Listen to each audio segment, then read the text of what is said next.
மட்டக்களப்பு மாவட்டத்தில் போதைப்பொருள் பாவனைக்கு அடிமையானவர்களுக்கான சிகிச்சை மற்றும் புனர்வாழ்வு மத்திய நிலையமானது ஹிக்ரா நகர் தியாவட்டுவான் பிரதேசத்தில் மட்டக்களப்பு மாவட்ட மேலதிக அரசாங்க அதிபர் திருமதி சுதர்ஷினி ஸ்ரீகாந்த் அவர்களின் தலைமையில் தேசிய அபாயகர ஊடகங்கள் கட்டுப்பாட்டு சபையின் பணிப்பாளர் நாயகம் KKS கொத்தலாவள பங்கு பெற்றுதலுடன் போதைப் பொருள் முத்தடுப்பு மாவட்ட இணைப்பாளர் பி தினேஷ் ஏற்பாட்டில் இன்று 19ஆம் தேதி திறந்து வைக்கப்பட்டது.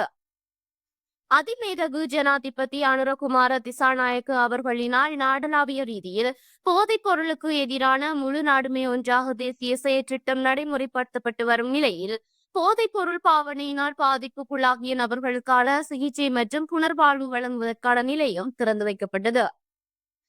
நீங்கள் தனியாக இல்லை, நாங்கள் உங்களுடன் இருக்கிறோம், இங்கே மாற்றம் உருவாகின்றது எனும் கொள்கையின் கீழ் சிகிச்சை மற்றும் புனர்வாழ்வு நிலையம் செயற்பட உள்ளது.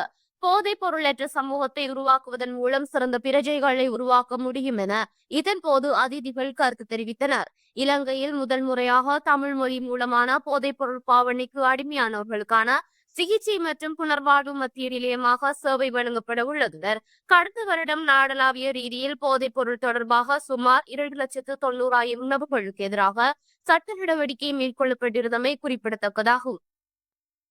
இந்நிகழ்வில் கோரளைப்பற்று மத்திய பிரதேச செயலாளர் NPM முபாரக், கோரளைப்பற்று மேற்கு பிரதேச செயலாளர் A தாஹிர், ஏறாவூர் நகர் பிரதேச செயலாளர் SH முசாமில், தேசிய அபாயகர ஊடகங்கள் கட்டுப்பாட்டு சபையின் வெளிக்கள உதவி பணிப்பாளர் நிலானி அலுக்கே, வடக்கு கிழக்கு மாகாண இணைப்பாளர் MMGTM ரசான், பிராந்திய சுகாதார சேவைகள் பிரதி பணிப்பாளர், உயர் அதிகாரிகள் என பலர் கலந்து கொண்டனர். மேலும் 1927 எனும் இலக்கத்திற்கு போதைப் பொருள் தொடர்பான முறைப்பாடுகளை மேற்கொள்ள முடியும் என்பதும் குறிப்பிடத்தக்கது.